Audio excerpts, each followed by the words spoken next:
All right. Well, we appreciate you coming on with us today, John, to pay tribute to the loss of the great Bob Nalbandian.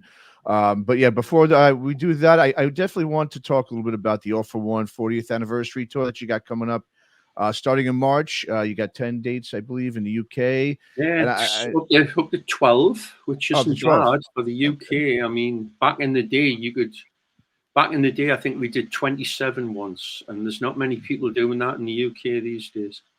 You know, you could be, you know, playing in one town and then playing 10 miles away in another town. That doesn't happen.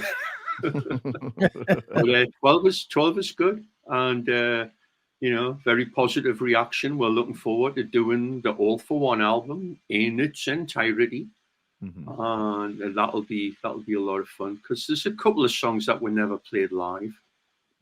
Right. So we'll put them all together, and so we'll be driving Mike out of his tree, learning them all before we go. So are those now? In order for people to know what songs you're going to be playing, they have to go to the show to obviously find that out. Correct? Well, it's the album plus assorted odds and sods. We'll be doing at least a couple from Metal City, and I mean we just did, or was it Wiped Out in the States last year, which was a blast and very unusual because you basically, you do your set. And there's always like that 5 or 6 songs that are kind of perennial, and maybe eventually you'll take 1 or 2 out and move them around. But there's always going to be that cornerstone of the set. And pretty much for this, it was like, nah, it's gone. Oh, okay. So your whole thing, your pacing pretty much is out the window. And luckily for us, this is where back in the day, especially when you paced an album, I mean, we still do. And that serves you for doing that. If you're doing the album and it's in the correct order, it's paced. And so that was half the battle. Very cool. Very cool. Well, speaking of All for One and, and losses, obviously, the record was out 40 years ago on the legendary Megaforce Records. And unfortunately, we've seen, 2 unfortunate passings of the label's owners, Marsha and Jonny and Zazula, over the last few years. Obviously, 2 really vital purveyors of metal music to the masses for decades. And then you guys, of course, Raven, you guys recently played the Celebration show this past fall with Metallica. Of course, sort of a reunion of sorts, I guess, for the legendary Kill 'Em All for One tour. So tell us a bit about, I guess, how that show went and how really commemorative of an event that really must have been. It went really well. It was the second, apart from one more show, last show of the tour that we'd done, but which was all, pure chance the way it worked out. It worked out great. We were recording back in June, July, and we're in Los Angeles at Mike's place, at Mike's studio. And the idea came up to hit up the Metallica guys and say, hey, do you want to sit down and talk about the anniversary, which is coming up this year now, And James was very receptive and said, yeah, I want to do this. Definitely want to do this. So we went up, we went into Metallica HQ, set up a table, cameras, and sat down with James for like an hour, shooting the breeze about all things anniversary related, and it was really, really great. He's to see those guys and know what they've went through, know where they are, and to know that they pretty much have their feet firmly planted on the ground. It's a great thing. It's very inspirational. So at the end of that, I just said, hey, by the way, if you ever have any opening slots, there's this little band from Newcastle who'll be very interested. And he laughed and he said, where do you guys live now? I says, well, half the time I'm in Florida and my brother lives in Florida. He goes, coincidentally, we have a show coming up in Florida that hasn't been advertised yet. Wow. We'll let you know. Nice. 2 weeks later, boom, you're in. Wow. And then we found out it was going to be done as an anniversary. Now, I think they've done a show in this venue for a couple of years, like on a charity basis. And this was as well. I mean, I think the merch and everything went to charity. But they decided to make it for John and Marsha, which was Sure. obviously a brilliant idea. And we were very happy to be in on it. And it was just like, you know, the stars aligned and all this worked out. It all came together. And it's a great venue, the Hard Rock Casino. It's like maybe 7,000 people. This giant, you know, like 4 or 5 balcony thing. Absolutely huge stage. They treated us like gold. The crew were incredible. Everyone there was incredible. And, you know, John and Marsha's daughters were there. Wow. You know, Ricky, Danielle, and Blair, and it was wonderful having them there.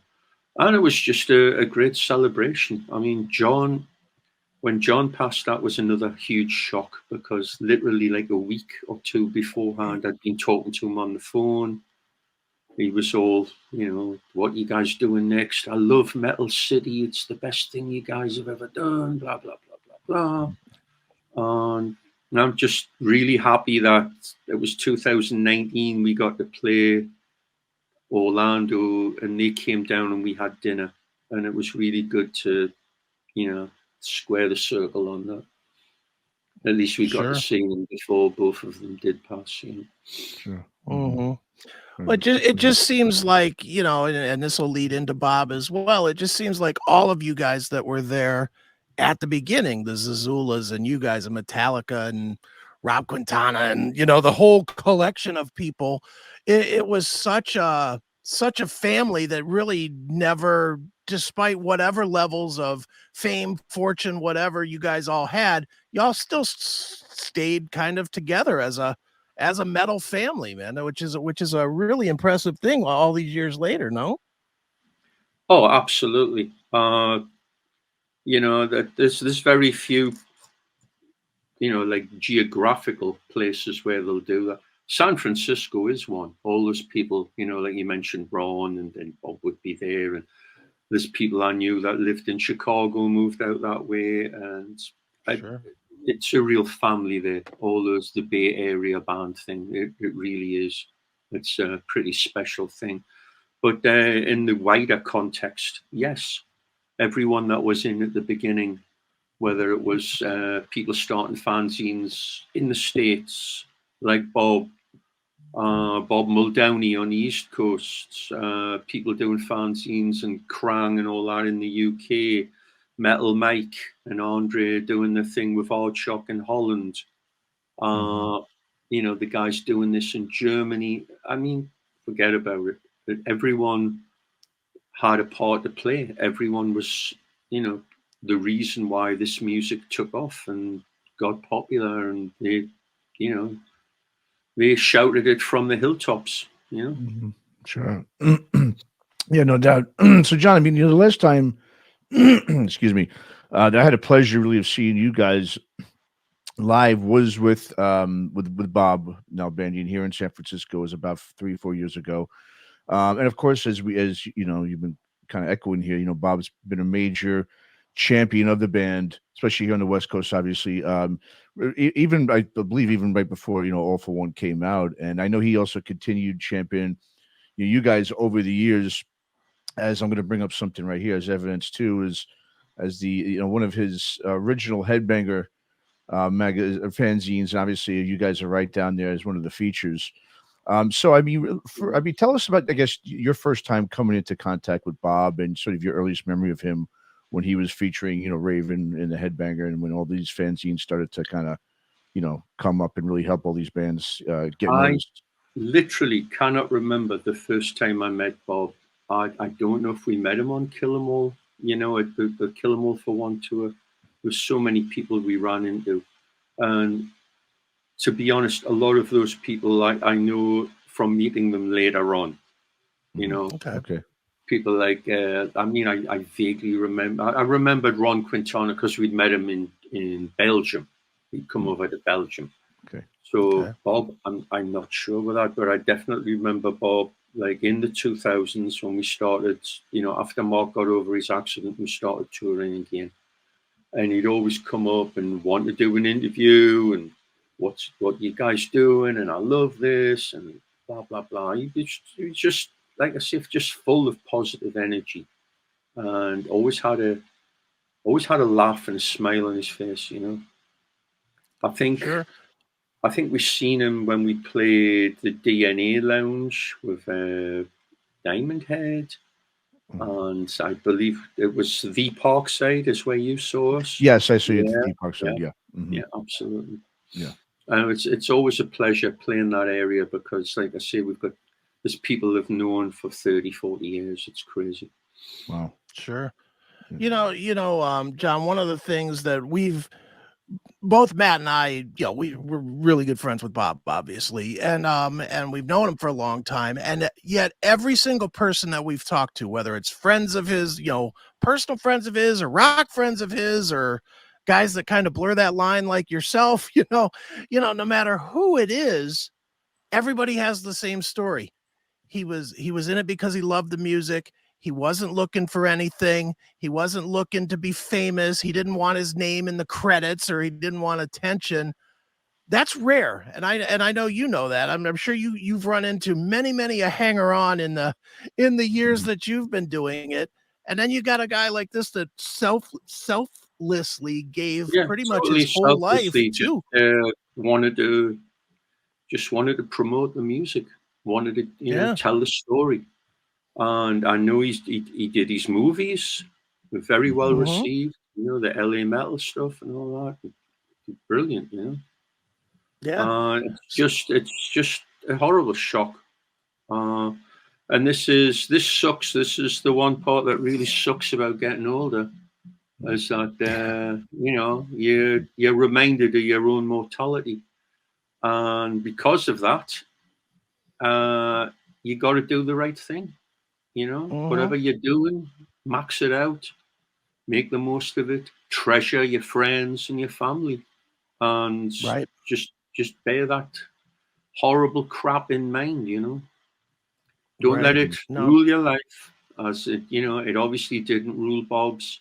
He soldiered on and did everything he could until the battle was over. But it's take it as inspiration. He lived his life for the better, for good. Exactly. And that's what we've been trying to convince everybody of as well, is that, there's so few people that truly can say, this is what I wanted to do and I did it. And, I think that is kind of the positive ring that we could, not that there's anything really positive about Bob passing, but if you were to ask Bob today, did you accomplish what you wanted to accomplish? I think he would have said yes. I think he obviously I know he was happy with the documentaries, and I know he was happy with his relationships that he had with bands, not because they were famous bands or whatever, but because they were his friends and he wanted to be in that circle. And he really was. Yeah, it definitely wasn't like a glory seeker hanging on type of thing. It was he genuinely liked the music, and he made friendships because luckily enough in this business, although some people may tell you different, the great majority of people in the bands and in the business are good people. True. There's very few out and out jerks. Very few, Right. And we could probably pick them out of a hat very quickly. Well, John, no, I appreciate you coming on and saying some words about Bob. I guess obviously he was a huge fan of the band right to the end. And just before we wrap it up here, I mean, just if you have any last words you want to say to Bob or about him, please do so. As like I said, I know Raven was always a band, and you especially as an individual, as someone he definitely held dear to his heart. Huge. And always talked about what a great guy you were, and just not just you said the band musically, but just you guys as people as well. Yeah, I'm upset that I don't get to play our new album to him and get his reaction on that. So. I guess I'll have to play it real loud for him to hear it now.